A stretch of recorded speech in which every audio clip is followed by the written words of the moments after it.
Hello, good morning friends. आज मैं आपको क्लास 10th का चैप्टर नंबर फर्स्ट जो कि है रियल नंबर कराने जा रही हूँ। उससे पहले मैं आपको थोड़ी सी इंट्रोडक्शन देना चाहती हूँ इस चैप्टर से रिलेटेड। सबसे पहले हमें रियल नंबर के बारे में पता होना चाहिए कि रियल नंबर क्या होते हैं। रियल नंबर क्या होते हैं उनमें उसके लिए कुछ बेसिक नंबर पहले आप जानिए। जैसे कि सबसे पहले हमारे पास होता है नेचुरल नंबर। नेचुरल नंबर आप सब ने छोटी क्लासों में पढ़े ही हैं। वो होते हैं 1 2 3 4 up to so on. That means counting, जो बच्चे काउंट करते हैं। उसके बाद हमारे आते हैं होल नंबर।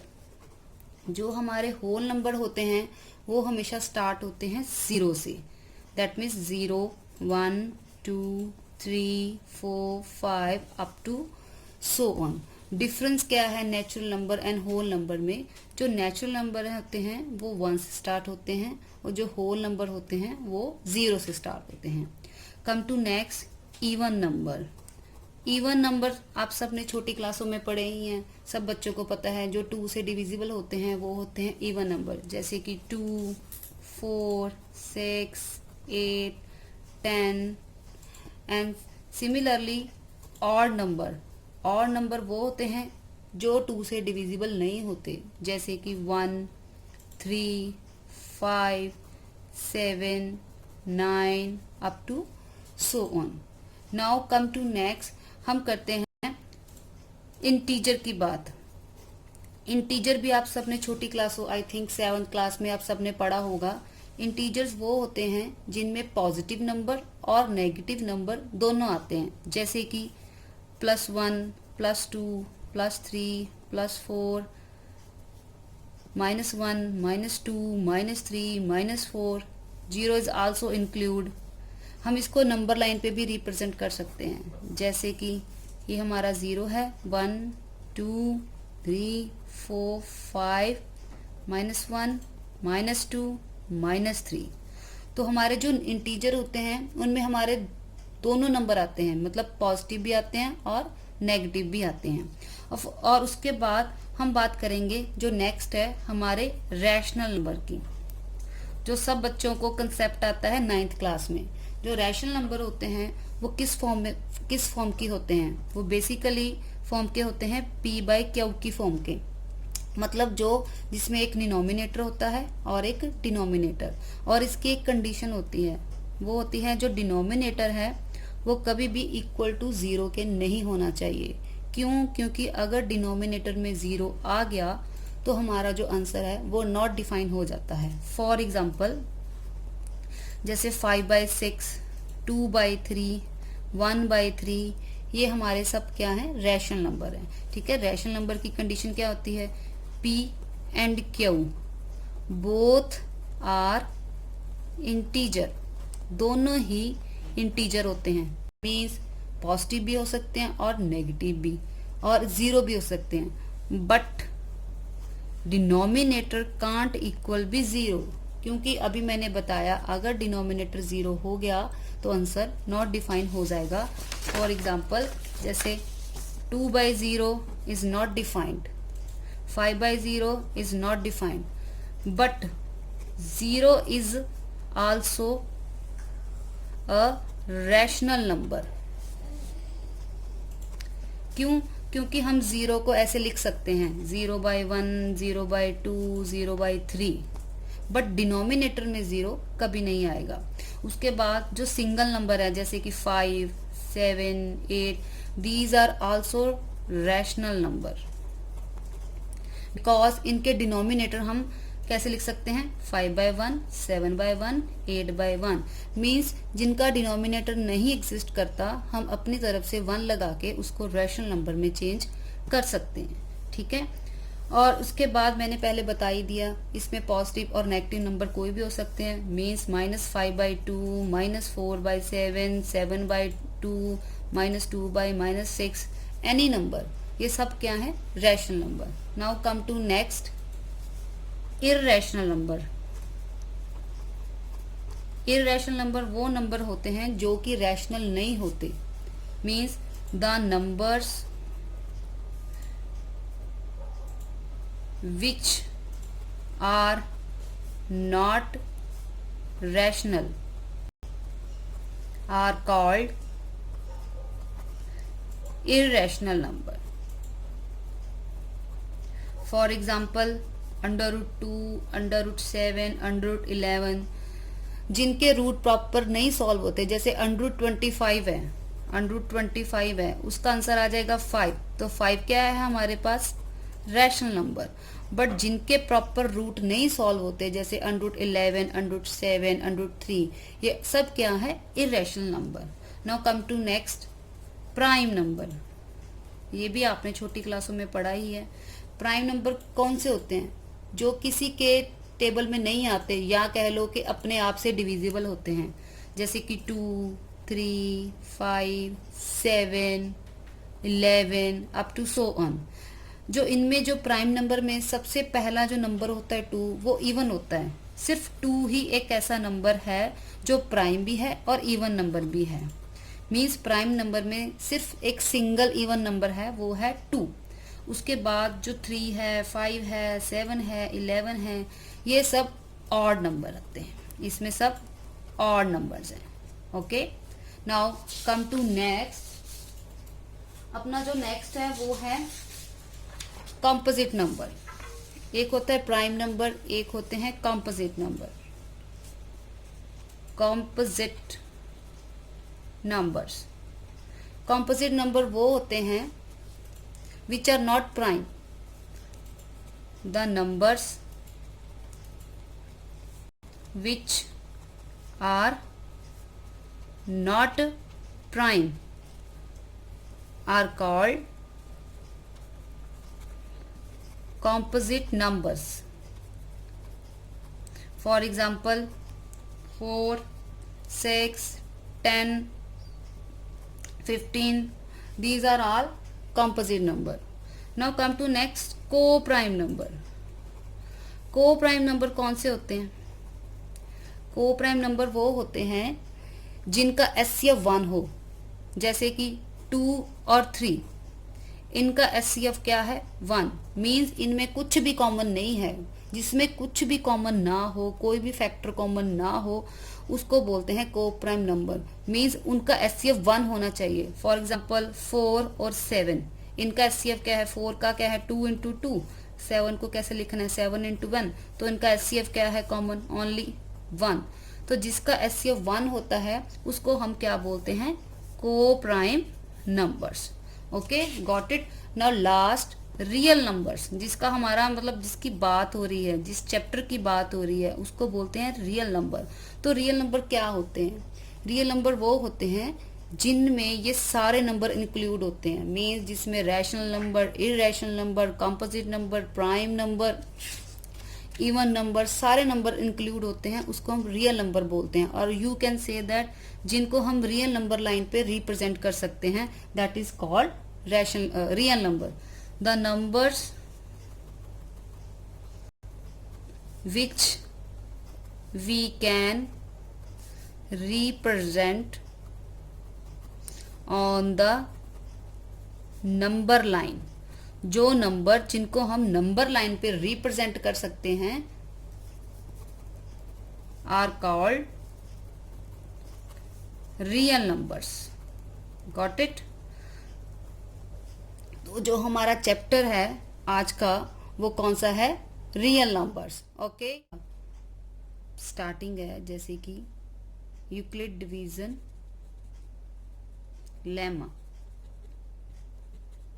सबसे पहले हमें ये पता होना चाहिए कि यूक्लिड डिवीजन लेमा क्या है. ये कुछ नहीं है जो आपने छोटी क्लासों में पढ़ा वही है. जैसे कि आपने छोटी क्लासों में पढ़ा है dividend equal to divisor into quotient plus remainder. ये आप सबने छोटी क्लासों में पढ़ा है. जो डिविडेंड होता है वो किसके इक्वल होता है? Divisor into quotient plus remainder. आपने इसको लेमा की फॉर्म में कैसे लिखना है? a equal to b q plus r, where a is dividend, b is divisor, Q is question and R is remainder. जो A होता है उसकी वैल्यू हमेशा B से ग्रेटर होती है और जो रिमाइंडर होता है उसकी वैल्यू हमेशा 0 से बड़ी और 0 के इक्वल और B से छोटी, B यानी कि डिवाइजर से छोटी होती है। फॉर एग्जाम्पल जैसे मैंने अब 15 को डिवाइड करना है 2 से, तो हम छोटी क्लासों में कैसे डिवाइड करते हैं, यहाँ पर जो 15 है वो 2 से बड़ा है तो कैसे डिवाइड करेंगे, 2 को बाहर रखेंगे 15 को अंदर रखेंगे तो हमारे पास क्या आ जाएगा, हमारे पास आ जाएगा 2 7 14, तो रिमाइंडर आ गया हमारे पास 1। ठीक है, तो अब इसको इसको हम लेमा की फॉर्म में कैसे लिखेंगे, 15 इक्वल टू 2 इंटू 7 प्लस 1। जो हमारा 15 है वो हमारा डिविडेंड है, जो हमारा 2 है वो हमारा डिवाइजर है, जो 7 है वो हमारा क्वोशिएंट है, जो 1 है वो हमारा रिमाइंडर है। ठीक है, सो सिमिलरली हम किसी क्वेश्चन को भी डिवाइड करेंगे तो उसको इसी फॉर्म में लिखेंगे। अब हमारा जो एक्सरसाइज स्टार्ट होती है उसमें हमें पूछते हैं कि using Euclid division lemma find the HCF of these numbers. तो सबसे पहले आपको एचसीएफ पता होना चाहिए। जो एचसीएफ होता है उसको हम क्या बोलते हैं, हाईएस्ट कॉमन फैक्टर। इसका फुल फॉर्म क्या है, हाईएस्ट कॉमन फैक्टर। तो बोल रहा है हमने डिवीजन लेमा से इन नंबर्स का एचसीएफ निकालना है। तो सबसे पहले आइए हम फर्स्ट क्वेश्चन स्टार्ट करते हैं। जो हमारा फर्स्ट क्वेश्चन है वो कौन सा नंबर है, 135 एंड 225। तो हमने इसको लेमा की हेल्प से एचसीएफ कैसे निकालना है, कुछ नहीं है, सिंपली हमने डिवाइड करना है। जैसे मैंने आपको बता ही दिया, यहाँ हमारे पास जो 225 है वो ग्रेटर है 135 से, तो हमने क्या करना है, इसको डिवाइड करना है। जैसे अब छोटी क्लासों में करते ही हैं, 135 को बाहर रखो, 225 को अंदर रखो। हाँ जी, 225 को अंदर रखो, 135 को बाहर रखो, बिकॉज 225 इज ग्रेटर देन 135। तो हमने इसको सिंपली डिवीजन करना है। डिवीजन कैसे करते हैं हम छोटी क्लासों में, 135 को पहले हम मल्टीप्लाई करके देख लेते हैं, किससे मल्टीप्लाई करेंगे। जैसे हमने कर लिया, इसको 2 से कर लिया, 5 टू द 10, 3 टू द 6 एंड 7 270, ये तो ग्रेटर हो गया। ठीक है, अब इसको हम क्या करेंगे, किस पे जाएगा, ये 1 पे जाएगा। तो ये 1 पे गया तो कितना है 135, तो हमारे पास कितना आ गया, ये हमारे पास आ गया 90।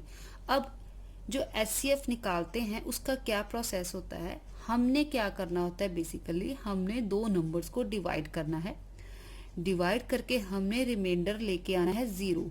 जब तक हमारा रिमाइंडर 0 नहीं आएगा तब तक हमारा एचसीएफ नहीं आएगा। अब आप बोलोगे यहाँ पे तो रिमाइंडर 90 आ गया, तो ये इसका एचसीएफ कैसे निकलेगा। तो इसके लिए क्या प्रोसेस है, आपने क्या करना है, जो भी आपका रिमाइंडर आएगा उसको आपने दोबारा से डिवीजन प्रोसेस में लेके आना है। मतलब जो आपका रिमाइंडर आएगा वो अब बन जाएगा आपका डिवाइजर, और जो जिससे आपने पहले डिवाइड किया था, मीन जो आपका पहले डिवाइजर था वो अब बन जाएगा आपका डिविडेंड। मीन्स जो हमारा 90 है इसको हम बाहर रखेंगे, ठीक है, और जो हमारा पहले डिवाइजर था 135 हम उसको अंदर रखेंगे और फिर से डिवाइड करेंगे। तो 90 को अगर हम इसे डिवाइड करेंगे तो हमारे पास कितना आएगा, ये तो बढ़ गया, मीन्स किस पे गया, ये 90 पे 1 पे ही चला गया, तो कितना आया, तो हमारे पास 13 में से 9 गए, 4।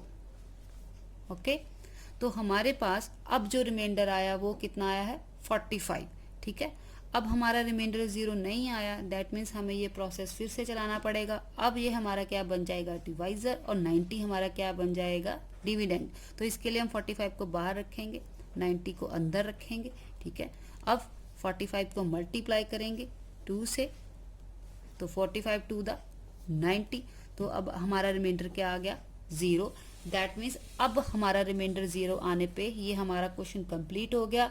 अब बोलोगे एचसीएफ का क्या मतलब है, हमने डिवाइड करना है। डिवाइड करने के बाद अगर हमारा रिमाइंडर 0 आ जाए तो जिससे डिवाइड किया है वो हमारा क्या होगा, एचसीएफ। मीन्स हमने 45 से डिवाइड किया है, 45 से डिवाइड करने के बाद हमारा रिमाइंडर आ गया 0, तो हमारा एचसीएफ क्या होएगा 45। तो हम इसको एल्गोरिदम की फॉर्म में कैसे लिखेंगे, सबसे पहले हमारा जो स्टेप फर्स्ट है, सबसे पहले हमारा डिविडेंड कौन है 225, इसको हमने किससे डिवाइड किया 135 इंटू हमारा क्वोशिएंट क्या था 1 प्लस रिमाइंडर क्या था 90।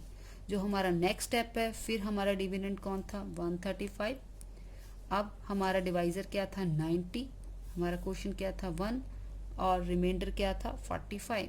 नाउ थर्ड स्टेप में हमारा डिविडेंड था 90 और डिवाइजर था 45, क्वेश्चन था 2 और डिवाइजर रिमाइंडर क्या था 0। सो इस फॉर्म में जाके हमारा जो रिमाइंडर 0 आया है तो हमारा एचसीएफ क्या होगा 45। मीन्स जिससे डिवाइड करने के बाद रिमाइंडर 0 आता है वो हमारा एचसीएफ होता है। हाँ जी, clear. Now come to second part. इस पार्ट में हमने एचसीएफ निकालना है 196 एंड 38220 का। तो सबसे पहले अब सेकंड पार्ट करते हैं। अगेन इसमें जो ग्रेटर नंबर है वो है 38220 ग्रेटर देन 196। तो हमने इसको क्या करना है, सिंपली अभी मैंने जैसे बोला डिवाइड करना है, जैसे हम छोटी क्लासों में करते थे। तो हम इसको अंदर रखेंगे और 196 को डिवाइड करेंगे। तो सबसे पहले हमने नॉर्मल डिवाइड करना है, रिमाइंडर लेके आना है।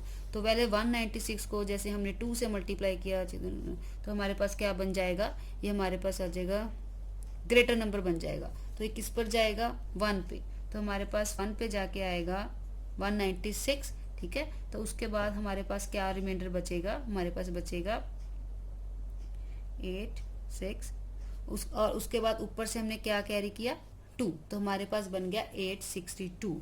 Now come to next step, हम फिर से डिवाइड करेंगे। अभी हमारा ये रिमाइंडर नहीं आया बिकॉज हमने अभी पूरे नंबर को सॉल्व नहीं किया, हम अभी पूरे नंबर को सॉल्व कर रहे हैं। नाउ 196 को हम अब मल्टीप्लाई करेंगे 9 से, तो कितना आएगा हमारे पास आ जाएगा, यहाँ पे आएगा 1, हमारे पास आ जाएगा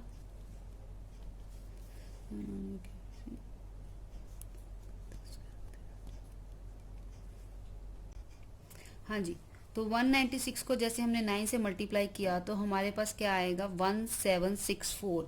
अगर हम इसको 10 से मल्टीप्लाई करेंगे तो ऑब्वियस है, तो ये बन जाएगा 1960। तो दैट मीन्स ये किस पे जाएगा, ये जाएगा 9 पे। तो हमारे पास आ जाएगा 1764। उसके बाद उसके बाद जब हम इनमें से सब्ट्रैक्ट करेंगे तो हमारे पास क्या आ जाएगा 9 8। अब ऊपर से क्या उतारेंगे, ऊपर से हम कैरी करेंगे 0, तो हमारे पास बन जाएगा 980।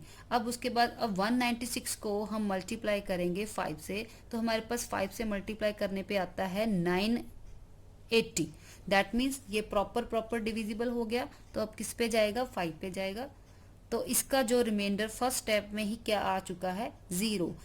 तो इसका मतलब इसका एचसीएफ क्या होगा 196। आपने बस अपने माइंड में ये फीड करना है, जब भी हमने डिवाइड करना है, डिवाइड करके अगर वो फर्स्ट स्टेप में ही रिमाइंडर 0 आ गया तो जिससे हमने डिवाइड किया है, जो हमारा डिवाइजर है वही हमारा एचसीएफ बन जाएगा। अगर उसका रिमाइंडर 0 को छोड़ के कुछ और आ रहा है तो हमने उसको प्रोसेस में आगे आगे कंटिन्यू डिवाइड करना है, जैसे कि मैंने आपको फर्स्ट क्वेश्चन में बता दिया है। इस क्वेश्चन में फर्स्ट स्टेप में ही हमारा रिमाइंडर 0 आ चुका है। दैट मीन्स हमारा एचसीएफ क्या है 196। अब इसको हम कैसे लिखेंगे, हम लिखेंगे 38220 is equal to 196 into 195 plus 0, dividend divisor question plus remainder. So हमारा एचसीएफ क्या होगा 196। Okay, now come to the third part. Third part क्या है हमारे पास, हमने एचसीएफ निकालना है 867 एंड 255 का। ओके हाँ जी, तो हमारा जो थर्ड पार्ट था वो हमने किसका एचसीएफ निकालना है 867 एंड 255।